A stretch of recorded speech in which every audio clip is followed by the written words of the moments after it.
ನನ್ನನ್ನು ತಿರಸ್ಕರಿಸಿದವರಿಗೆ ತಿರುಗಿ ನೋಡುವಂತೆ ಮಾಡುತ್ತದೆ.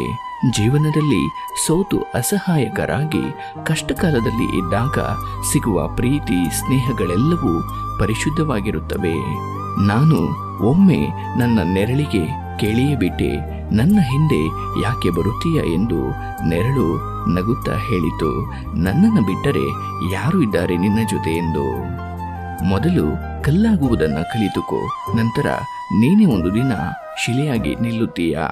ನಮ್ಮ ಬಳಿ ಏನಿದೆ ಏನಿಲ್ಲ ಅನ್ನುವುದಕ್ಕಿಂತ ನೆಮ್ಮದಿ ಇದೆಯಾ ಎಂದು ಯೋಚಿಸುವುದು ಉತ್ತಮ.